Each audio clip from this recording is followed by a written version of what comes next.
Olá pessoal, sejam bem-vindos a mais um Engenheirar, o programa de debates da Engenharia Pernambucana. Uma iniciativa do Instituto Engenheiro Joaquim Correia, com o apoio da Tecomate Engenharia.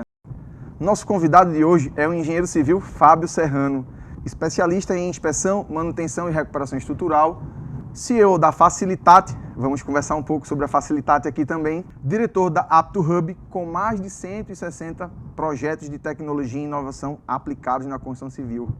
O tema do podcast de hoje é a norma de garantias, a 17.170, parte 2. Parte 2 por quê? Porque essa norma é nova e a gente achou necessário mais informação sobre essa norma, trazer mais informação para vocês que são ouvintes do podcast Engenheirar. Fábio, seja muito bem-vindo ao Engenheirar. Perfeito, obrigado, João. Obrigado pelo convite também de estar aqui, estar fazendo parte do Instituto. Traz muito orgulho para qualquer pessoa que está linkada com a engenharia em Pernambuco e que está linkado com a Tecomate de modo geral. E vamos compartilhar, estamos aqui para isso. Fábio, fala para a gente aqui um pouco, né? O que é garantia de uma edificação? Cara, garantia ela é um prazo, na realidade. É um prazo que está linkado. Existe uma confusão muito grande no mercado quando se fala de garantia, porque muitas vezes se linka a garantia com a vida útil de um produto. Então, normalmente, quando você pensa, você diz que tem um produto tem 3 anos, 4 anos, 5 anos de garantia, você pensa que ele tem 3 anos, 4 anos, 5 anos de vida, de usabilidade, quando na verdade não é. A garantia ela é um prazo que está linkado àquela parte inicial que tem a ver com o processo construtivo, com a produção dela. Então, quando eu dou 1 ano de garantia, eu estou dizendo que eu confio no meu processo produtivo a ponto de dizer que daqui a 1 ano não vai acontecer nenhum problema relacionado a ela. Então, a garantia nada mais é do que um prazo que dá a confiabilidade de quem está produzindo de que não vai acontecer nenhum problema dentro daquele período. Então, é um prazo para cobrir falhas que possam acontecer no processo produtivo. E existe diferença, né? A gente sempre escuta no meio, né?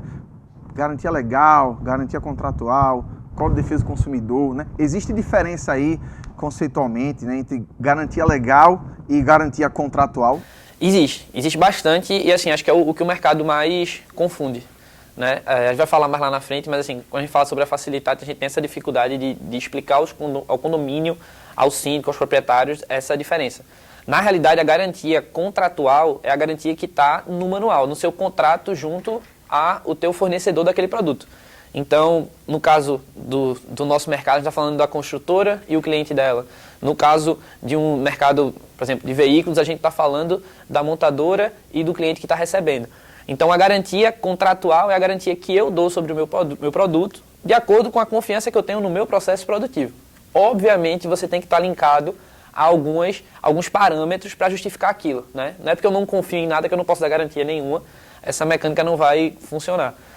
Nesse sentido, a gente fala que a garantia contratual é a garantia estabelecida no manual do proprietário, no manual de uso, operação e manutenção, enquanto a garantia legal, que é o que muita gente tem na cabeça hoje, é uma garantia sobre bens duráveis que está estabelecido no Código de Defesa do Consumidor, que está linkado com a Constituição, que é a garantia de 5 anos, mas essa garantia de 5 anos, ela fala sobre a solidez e a segurança da edificação. Ela não fala sobre todo o processo construtivo. Então, o que o pessoal tem na cabeça é que tudo tem 5 anos e é 5 anos para tudo e que tudo está coberto durante 5 anos.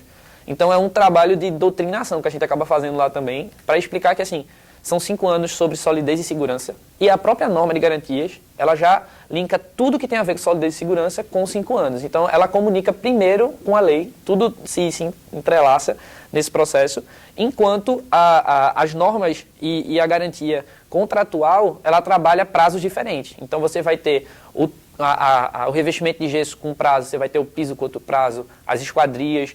Então, cada mecânica dessa vai funcionar num processo diferente. Até porque a gente está falando de um corpo, né, que é a edificação, que é formado aí por vários sistemas, né, vários materiais, né, que se comportam e desempenham papéis de forma diferente, né, que vão estar à exposição de agentes agressivos de forma diferente. Desculpa te interromper, mas assim, tem um ponto que é importante também, que quando a gente fala sobre garantia, como eu falei lá, ela está linkada com o processo produtivo. Então, se eu sou um construtor e eu estou dando uma garantia sobre, por exemplo, uma janela, uma esquadria, eu estou dando a garantia sobre o que eu fiz naquela janela e na esquadria, e não necessariamente sobre o produto janela e esquadria. O produto janela esquadria, ele vai ter uma garantia do fornecedor dele. Que a norma de garantia também traz isso quando a gente for entrar mais a fundo. Mas essa relação é importante porque as garantias contratuais, elas têm prazos específicos para cada sistema e ela cobre o que tem a ver com o processo produtivo daquilo ali. Então, quando a gente está falando de janela, a gente vai estar falando sobre a instalação da janela, não sobre o produto janela. Bomba de recalque é a mesma coisa. Construtora não faz bomba, então assim, esse processo tem que estar linkado com o fornecedor e ela está responsável pela parte de instalação, a parte de fornecimento de energia, esse entorno que gera o elemento ali. E tudo devidamente documentado e testado e aprovado e ensaiado e controlado, isso que a gente vai estar falando mais à frente já. Fábio, garantia e vida útil são a mesma coisa? Cara, não. É um pouco do que a gente falou ali na definição da garantia. A garantia ela tem a ver com o processo produtivo, enquanto a parte de vida útil ela tem a ver literalmente com a vida útil, em quanto tempo aquele elemento ele ainda responde ao que ele foi, a utilidade dele. Né? Está desempenhando o seu papel, o seu comportamento em uso. Perfeito. E aí quando a gente fala de vida útil, a gente tem vida útil normal, a gente tem a vida útil de projeto. Porque a vida útil de projeto se refere ao tempo que ele responde ao que ele foi projetado, que não necessariamente é o tempo que ele ainda vai ter utilidade. Então, quando você projeta uma viga, você não projeta aquela viga para ela ter nenhum tipo de fissura, nenhum tipo de flexão, nenhum tipo de corrosão. Então, a partir do momento que ela tem a primeira fissura, a primeira corrosão, ela já perdeu a vida útil de projeto. O projeto já foi para o espaço. A gente passa a falar agora de vida útil. E depois que ele perde a utilidade, a gente ainda entra num outro termo que é a vida residual dali. Quanto tempo aqueles resíduos vão durar antes que sumam completamente. Mas essa é a diferença. A garantia ela fala sobre o processo produtivo e a vida útil ela fala sobre literalmente em quanto tempo aquilo ainda tem utilidade para o usuário. E aí nesse métier dos conceitos iniciais, né, a gente sempre está garantia, vida útil, desempenho. E tem dois conceitos que sempre ficam aí nas mesas de debate e discussão, né, para tentar identificar a causa e a origem de determinados problemas. E aí a gente entrando muito no que é vício oculto e vício aparente. Tu pode esclarecer para a gente o que é vício oculto e vício aparente? São termos muito mais legais, na verdade, do que somente técnicos. Quem delimita isso é o próprio Código de Defesa do Consumidor ali. E o que é que ele fala? Que os vícios aparentes, como o próprio nome já traz, são vícios que estão à vista, são vícios que estão aparentes. Então, a partir do momento que você recebe um produto, no nosso caso um bem de consumo durável, que são os apartamentos, uma obra de modo geral, você tem um prazo que qualquer problema que seja muito claro, você vai perceber aquilo ali. Então, você tem um prazo de 90 dias, a partir do momento que você recebe, para você alegar certos problemas. Por exemplo, receber um apartamento sem uma privada. Cara, você vai perceber aquilo antes de 90 dias. Naturalmente, qualquer pessoa vai perceber isso. O vício oculto é aquele vício que ele não vai não vai se mostrar nesse primeiro período, mas que é um vício que lá na frente pode ser ainda um vício referente à obra. E quando a gente fala de vício, é importante deixar isso claro também. Vícios são vícios referentes ao processo produtivo. Então, é algo que permaneceu de lá e que causou um problema lá na frente.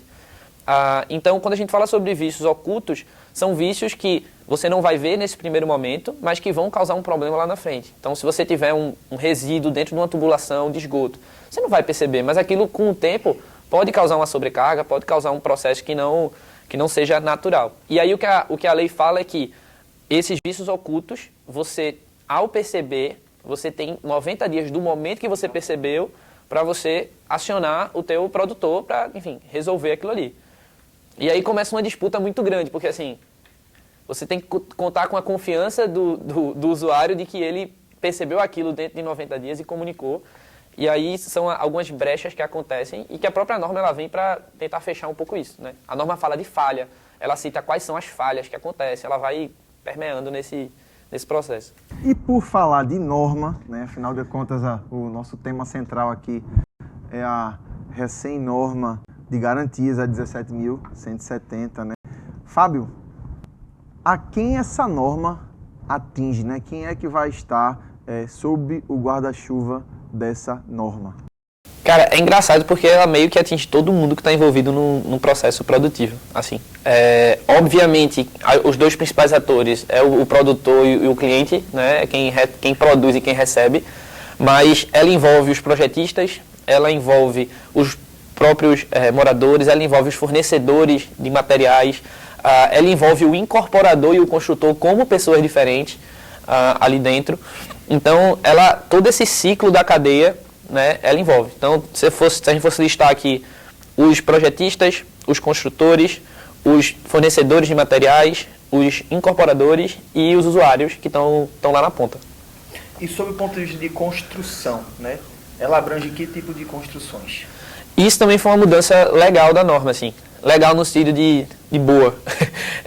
A norma, ela teve uma abrangência maior para qualquer tipo de construção. Então, ela começa a falar sobre qualquer produto produzido por construtoras ou por terceirizados ou qualquer obra de reforma, ela tem que ter um link com garantia, com responsabilidade sobre o que está sendo feito, com cuidado sobre uso, operação, manutenção, e que é uma mudança porque a única referência que a gente tinha normativa antes disso era o anexo D da norma de desempenho. Então, o anexo D ele falava sobre o desempenho em relação à manutenibilidade, em relação à manutenção de edificações, mas ela limita as edificações residenciais. Então, quando a gente vai falar sobre a norma de garantias, ela já fala sobre tudo, né? Ela vem meio que para fechar esse ciclo mesmo. Então, por exemplo, shopping, hospital, edifício garagem. Isso. A norma, ela fala de forma abrangente, mas ela toca nesses pontos. Então, ela fala que quando você faz parte de uma construção, seja por ela inteira ou por uma parte específica dela, você é corresponsável por aquilo ali. Então, você tem que prestar aquela relação.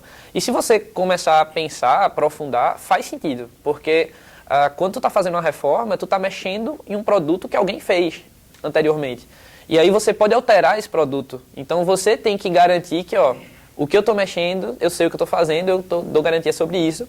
E se eu alterar qualquer coisa do anterior, eu tenho responsabilidade. O que antes virava uma confusão, porque todo mundo que recebe um apartamento quer fazer reforma, todo mundo mexe no produto original, e aí a construtora que acaba bebendo essa bronca. E ninguém quer se responsabilizar, né? Não, porque olha, isso aqui deu errado porque o embasamento está errado, a base está errada, enfim. Minha gente, a régua da nossa engenharia está subindo, tá? Está subindo e de forma escalonada, né? Começou lá atrás com norma de desempenho. Antes disso, a 5674, eu acho que eu me lembro, a norma de manutenção, 5674. Então, eu já havia feito esse comentário. É um ciclo que vem se fechando agora com a norma de garantias, né? Então, tá fechando esse ciclo e a nossa régua, de fato, está aumentando cada vez mais. E a partir de quando, né? Essa norma ela está sendo exigida, né? Eu soube que ela entrou em vigor, mas tinha um período para ser cobrada a exigência dessa norma de, acho que 180, não lembro, 180 dias, enfim. A partir de quando ela já está realmente sendo cobrada e sendo validada? É exatamente isso. A norma ela foi lançada em dezembro, né? E aí se tem o prazo de 180 dias para o mercado se acostumar. E ela passa a entrar em vigor, passou a entrar em vigor agora em junho. Então, é um ponto importante também, porque acho que diferente de outras normas em que você tem um prazo maior de adaptação, a partir do momento que ela foi lançada, ela passou a ser a referência que se tem no mercado em relação a garantias, em relação à manutenção. Então, a gente que trabalha, por exemplo, com a parte do pós-obra, com a elaboração de manuais, com a gestão de plano de manutenção, a gente passou a utilizar ela do momento que ela foi lançada. E muitas construtoras passaram a cobrar que a gente utilizasse essa norma do momento que ela foi lançada. Então, é uma norma que ela tem esse prazo de vigência começando agora, que começou agora há pouco, alguns meses atrás, mas que, assim, ela já estava na expectativa do mercado e que o mercado já está cobrando desde o dia zero, na verdade. Eu já vou fazer uma pergunta, viu, Fábio, porque minha curiosidade é maior do que tudo. E foi uma pergunta pela qual eu fui indagado, né, pelo mercado, né? Quando eu falo mercado, algumas construtoras, alguns construtores, alguns gestores procuraram e fizeram a seguinte pergunta: João, o que é que eu preciso fazer para me adequar à norma de garantias? É um ponto até engraçado, porque assim, a norma, ela meio que vem para consolidar algo que o mercado já deveria praticar. Nós tínhamos várias referências antes da norma. Então, nós tínhamos guias da Caixa, nós tínhamos guia de elaboração de manual do CEBIC, nós tínhamos cada DEME, cada Sinduscon na sua região ali, trabalhando manuais padrões. E assim, a base dela é a lei, a 5674, a 14037, e as boas práticas já deveriam ser praticadas. O que acontece é que isso não estava escrito em lugar nenhum. Ninguém tinha colocado isso preto no branco no papel e tinha puxado a responsabilidade para cobrar esse processo. Então, assim, uma construtora, para se adaptar à norma, ela vai precisar basicamente seguir a boa prática e a regra do que a engenharia pede. Então, cabe à construtora, por exemplo, a entregar os manuais específicos para o seu empreendimento. Você não tem um manual padrão replicável, né? Tendo em vista que você está aumentando a responsabilidade do terceirizado, do projetista, do usuário sobre aquilo. Então, se você não tem um norte, que é o próprio manual, para que isso aconteça, você tem um manual genérico, você vai acabar tendo um norte genérico. E aí você acaba indo de encontro a isso. Além disso, a norma fala muito sobre a questão da passagem de informação para o usuário. Então, assim, não basta ser um manual técnico, você tem que dar meios para que a informação chegue de maneira clara, chegue de maneira fácil, que o acesso à informação, tanto literalmente o acesso físico, digital, seja o mais simples possível. Então, é nada mais do que seguir o que as outras normas e o mercado já falavam, sendo que agora isso está escrito. Muda, talvez, mais para outros atores que não são só a construtora. Então, assim, projetistas. A norma fala sobre o projetista ter a obrigação ali de você colocar no projeto os cuidados sobre uso, operação e manutenção do que ele está projetando. E são coisas que você vê em pouquíssimos projetos. Pouquíssimos. Pouquíssimos mesmo. É raro você ter um projetista pensando sobre isso. Então, assim, a mudança acho que é mais radical para quem está no entorno do que para o pilar central, que é a construtora em si. Para a construtora é mais escrever o que é o certo pelo certo ali. Todo mundo projeta, mas ninguém especifica como tem que se fazer a manutenção daquilo que ele projetou. E aí eu acho que isso inclusive vai levar os próprios projetistas repensarem, né, determinadas especificações de determinados projetos, né? Porque ele vai depois olhar e dizer, rapaz, como é que eu vou fazer a manutenção disso aqui? Uma dificuldade que a gente pode ter nisso, e que a gente com certeza vai ter, é na falta de compatibilização entre os projetos, né? Por exemplo, né, fundação, vou falar de um sistema que eu estou bem familiarizado, né, sistemas de fundação, né? Que tipo de manutenções se faz numa fundação, né? Eu só visualizo inspeção visual, mas como é que o acesso à fundação vai estar compatibilizado com o sistema de piso da garagem, né? Que pode, muitas vezes, o mais natural é um piso em concreto, né? Então, toda vez que o cara for ter que inspecionar a fundação, vai ter que quebrar. E por que não compatibilizar isso e colocar em prática, né? Como você bem colocou, né? A norma, ela só coloca no papel aquilo que já existe em outras normas, né? O conceito de manutenibilidade, facilitar a manutenção ali. Faz uso de um piso intertravado, um piso que é facilmente removível. E com relação às impermeabilizações, né? Quando o projetista de impermeabilizações coloca lá as sucessivas camadas do sistema, né? Ele também pensar ou sugerir que o acabamento final seja algo que seja de fácil remoção, né? Então, realmente, essa norma ela veio para fechar e colocar no papel o que estava faltando ser colocado. Justamente, esse ponto, inclusive, da impermeabilização e de outras normas, tem um exemplo que é clássico da questão da cobertura da impermeabilização. Toda impermeabilização ela precisa de uma proteção mecânica. E aí a própria norma de desempenho ela já falava, dependendo da proteção mecânica que você coloca, o prazo de vida útil que você vai ter que dar é diferente. Porque se você coloca uma proteção mecânica que eu tenho que quebrar com picareta, concreto, eu preciso dar um prazo de vida útil maior, porque você não vai estar mexendo naquele processo o tempo todo. Porém, se você bota uma proteção mecânica que é facilmente removível, que você consegue ter acesso mais fácil à impermeabilização, um prazo menor é tolerado ali. Então, a norma, ela, ao mesmo tempo que ela cobra da construtora, ela guia também para práticas de manutenibilidade. Você falou sobre que a norma fala que a principal visão que o construtor, né, que o empreendedor, empreiteiro, enfim, incorporador, a construtora vai ter que ter no cuidado com a passagem da informação para o cliente final. Cuidado que eu digo com o nível de detalhamento. Isso se representa através do databook da obra ou algo do gênero, Fábio? Também, João. O databook é um dos caminhos importantes, mas quando a gente fala sobre facilidade de acesso, é você falar com uma linguagem que um leigo entenda. Ao mesmo tempo que você está falando uma coisa técnica, você precisa falar com uma linguagem que um leigo entenda. É você entregar informações suficientes, é onde entra o databook. Então é você entregar uma base de informação que seja necessária para que o cara que for fazer a manutenção ele consiga fazer. É você entregar um sistema que ajude a ser feita a manutenção. Então, por exemplo, no meu caso eu estou falando da Facilitate. É você entregar um sistema de um plano de manutenção automatizado. Cara, isso não custa pouquíssimo para a construtora, referente ao ganho que o condomínio e que ela tem nesse processo. É você dar meios para que se consiga fazer manutenção e para que um leigo entenda. Esse é o maior argumento que condomínios utilizam judicialmente. Eu não sabia da informação, eu nunca tive acesso, eu não tinha como fazer porque eu não tinha informação suficiente.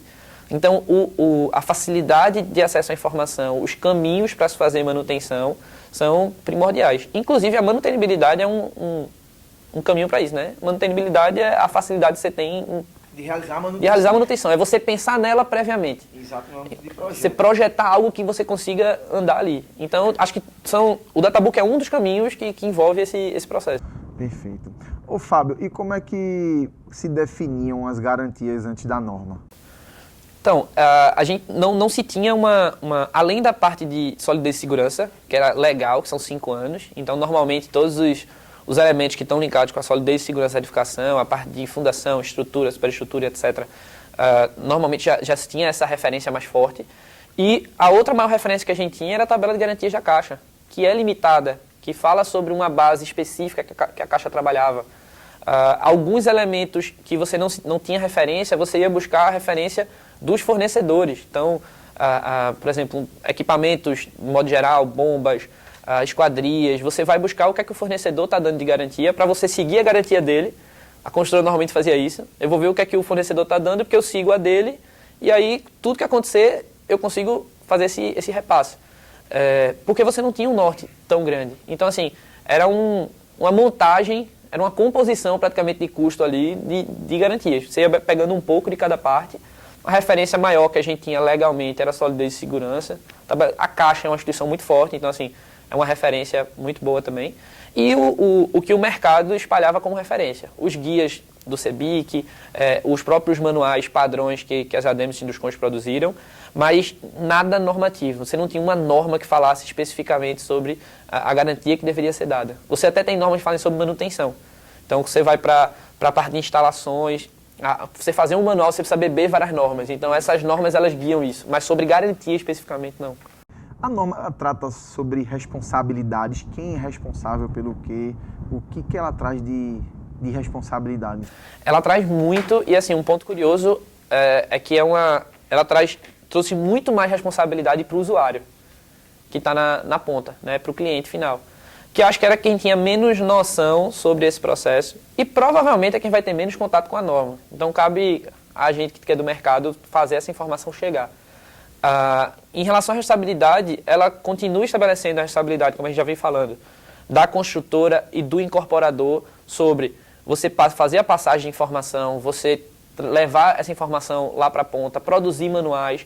Inclusive, a própria norma coloca como boa prática você falar sobre as garantias antes de se fechar o negócio, né? E no contrato, no pré-contrato que você está fazendo com o teu cliente, a norma já fala que é bom você dizer o que é que você tem de garantia, que é normalmente o que você faz em qualquer relação de consumidor. Você fala, tem garantia estendida, você vai ter 3 anos de garantia, isso faz parte da negociação do processo também. Em relação aos projetistas, ela traz a responsabilidade sobre eles começarem a indicar quais são os cuidados que precisam ser tomados em relação ao uso, operação, manutenção. Em relação aos prestadores de serviço, traz também responsabilidade para eles, como a gente falou, a engenharia mudando de nível, né? Você sim. Não é todo mundo que vai mexer.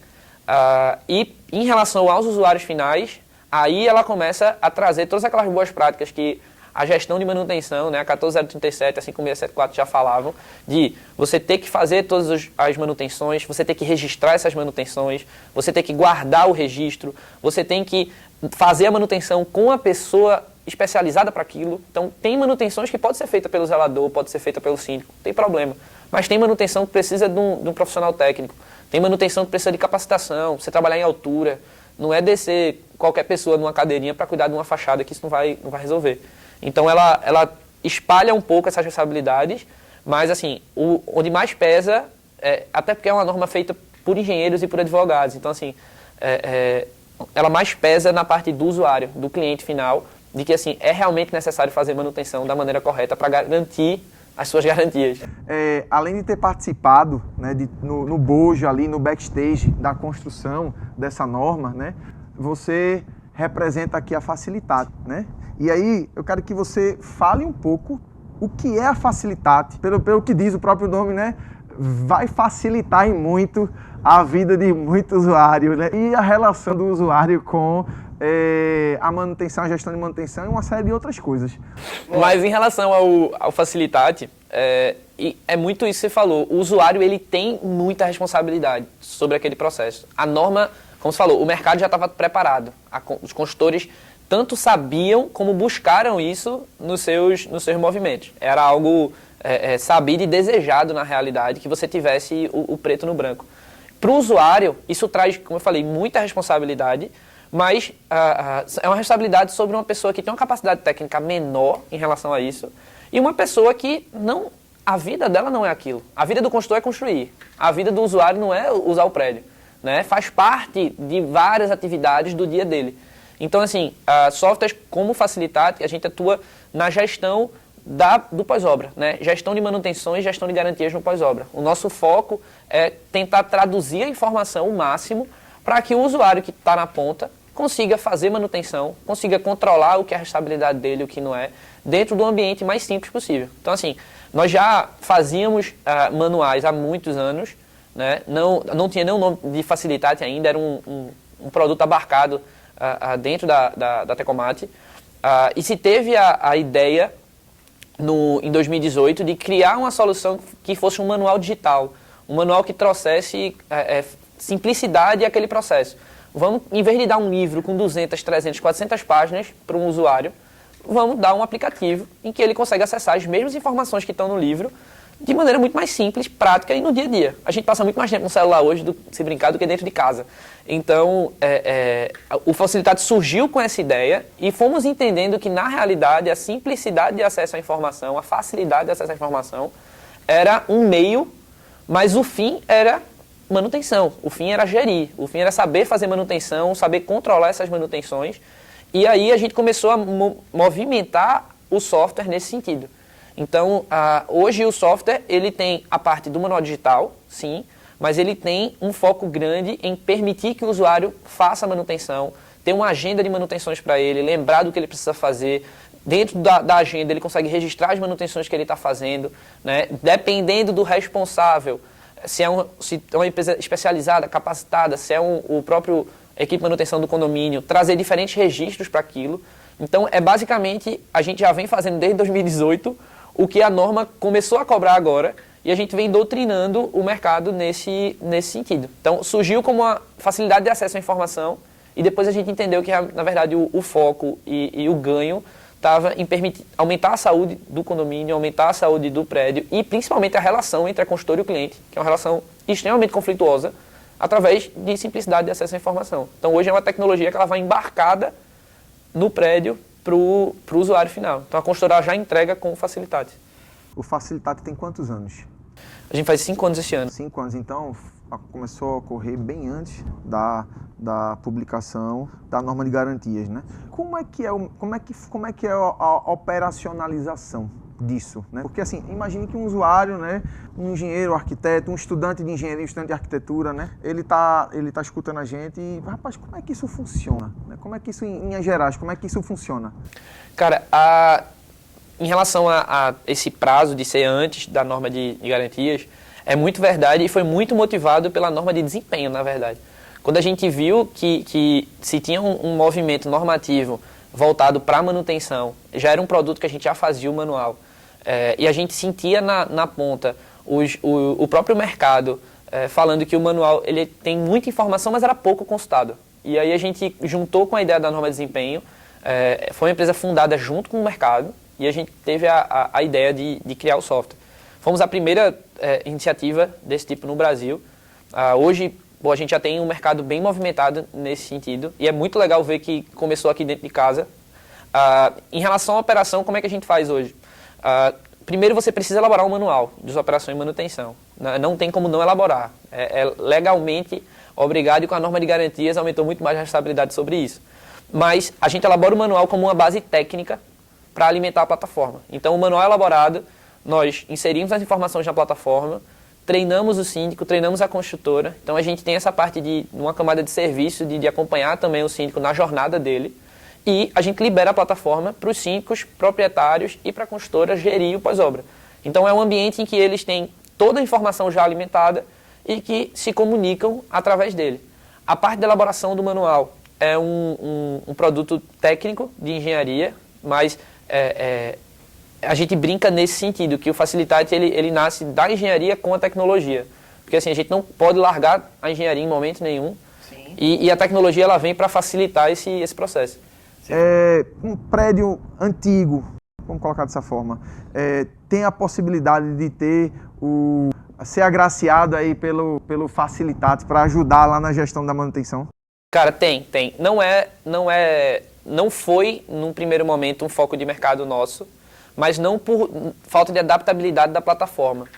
Muito mais porque a gente surgiu junto da construtora, né? A gente surgiu desse mercado e a gente entendeu que era um mercado que tinha um nível de maturidade melhor para abraçar a ferramenta.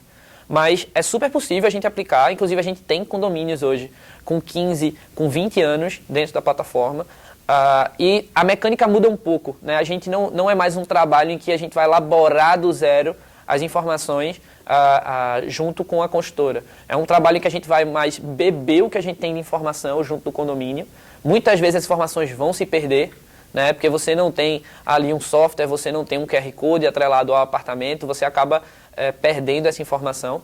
E aí a gente precisa de um trabalho quase de inspeção ali, mesmo de levantamento junto ao condomínio. Então dá um pouquinho, pode ser que dê um pouco mais de trabalho. Na implementação, mas o software em si ele é 100% adaptado a cuidar do condomínio, muito além das garantias, né? As garantias é uma relação inicial. Condomínios que a Facilitate cuida hoje, em torno de quantos? Hoje, dentro da plataforma, atualiza muito, mas a gente tem 160, 170 empreendimentos. Perfeito. E cases de edificações mais antigas vocês têm?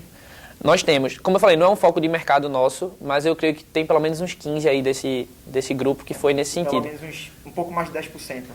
Do valor total. E muito, é engraçado porque foram condomínios que já vieram até o Facilitate. Então, assim, mostra que muitas vezes esse mercado condominial que a gente julga tão longe dessa relação, na verdade não, eles sabem que tem essa necessidade e muito além da relação contratual de garantia, eles querem cuidar do condomínio. Então, assim, a maioria desses chegou até o Facilitate para atuar dentro desse processo. É legal ver esse movimento. A Facilitate, né, a empresa e o software, né, vieram antes da atualização da norma de garantias. E o que é que essa norma de garantias trouxe de mudança para o software e para a empresa? É engraçado porque, assim, quando a gente começou a ver que estava ventilando essa relação da norma de garantias, que ia sair uma norma sobre garantias, tinham dois caminhos, né?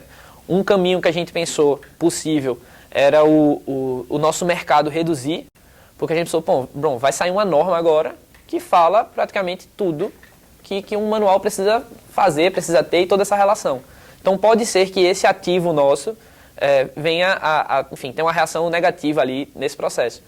Por outro lado, a gente tinha uma outra possibilidade que era isso reforçar ainda mais o assunto e fortalecer ainda mais tanto a nossa solução como todo mundo que trabalha com pós-obra.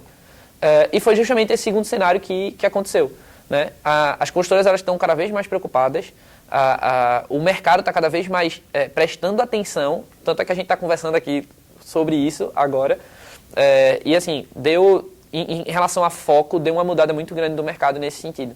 Quando a gente começou o projeto lá atrás, era meio... A gente ia para a consultora com uma pegada meio de louco, assim. Acho que todo mundo que trabalha com tecnologia, startup, tem esse sentimento. De que é uma ideia nova, é algo muito novo e o pessoal tem muito medo do que está acontecendo. E hoje é justamente o contrário, né? Hoje a gente vai com a ideia e o pessoal julga, assim, é genial. Como é que eu não pensei nisso antes? Um negócio tão lógico. E em relação à tecnologia, assim, o que é que mudou para a gente como empresa, na parte técnica e operacional, a atualização, né, principalmente da nossa planilha de garantias, porque nós tínhamos prazos de garantias que iam até 5 anos ainda, mas que se dividiam em 1, 2, 3, 4 e 5 anos. Algumas consultoras davam garantias até menores, de 6 meses, e hoje a própria norma de garantias ela tabela em 3 prazos. Ou é 1 ano, ou é 3 anos, ou é 5 anos. Então, assim, a gente precisou atualizar de cara logo isso.